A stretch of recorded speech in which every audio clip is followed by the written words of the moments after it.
dessas classes tem mesmo a questão da referência. Eu vou aproveitar também para fazer um comentário em cima disso. As histórias, hoje está muito na moda histórias de superação, né? Isso aí é já um clichê que o cinema está usando. Mas realmente a origem disso me parece que não está tanto na cultura popular, mas está na literatura infantil. Sempre o herói mesmo, nessa história é típico, mas a gente vai nas Cinderelas e tantos outros, todos vivem uma situação de privação que eles superam de alguma forma, eles ultrapassam isso. Então, mesmo nessa história, com esse final melancólico, há esse tipo de transfiguração, de superação, para usar a palavra. Mas o que eu quero acentuar é o seguinte, é o papel fundamental que desempenha aqui a fantasia. Né? Quer dizer, olha mesmo, ou a fantasia corporificada em personagens, ou no caso aqui, porque ela não tem nenhum auxiliar mágico, digamos assim, uma fada, são recursos do mundo interior, e me parece que isso é fundamental para quem lida com crianças, quer dizer, psicólogos ou analistas, mas professores também, né? E nem sempre no campo da educação, no campo, sobretudo, dos professores que trabalham com séries iniciais, isso aparece muito evidentemente. Às vezes é um processo que a criança está precisando ser estimulado em sala de aula, ou enfim, com contato com a literatura, e é substituído por um tipo de conhecimento que às vezes ela não se interessa. Nessa brecha é que entra a cultura de massas, né? A cultura de massas preenche essa necessidade, né, do cartoon, desenho animado e, enfim, essas histórias todas que a gente vê nas séries da televisão. Elas realmente preenchem isso que às vezes não é suprido pela família ou pela escola.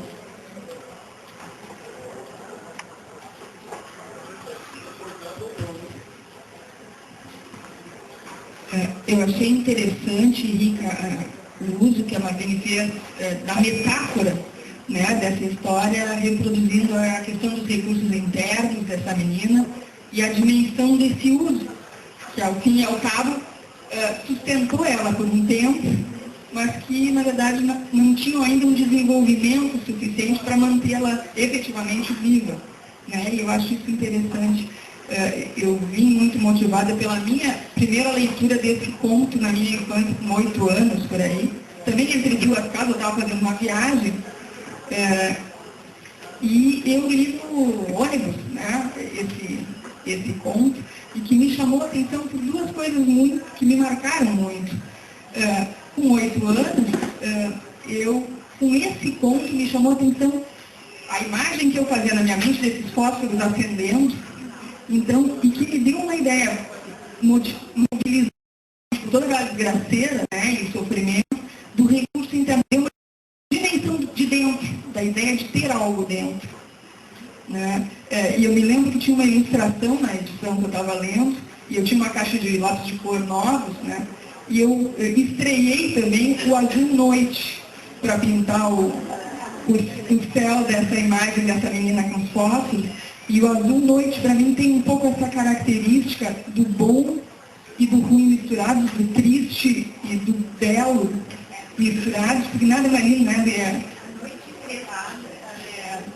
Então, eu acho que é um conto que nos remete a todas essas questões, né, misturadas do recurso, da possibilidade do recurso, da realidade de que, às vezes, esse recurso, ele é tão bonito, ele está ali, potencialmente essa menina, se tivesse, né, trazendo para uma realidade, se tivesse tido algum outro, um pouquinho mais, né, de recurso, poderia esses fósforos terem acendido alguma coisa, uma fogueira, né, ou se transformado não só naquela esperança efêmera ali, que ela pôde curtir, pôde desenvolver, mas, enfim, a minha contribuição, eu achei que ficou muito rico tudo esse conto se presta muito para ele.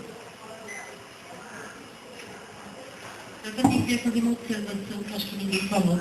Eu não sei, eu nunca analisei esses contos, né?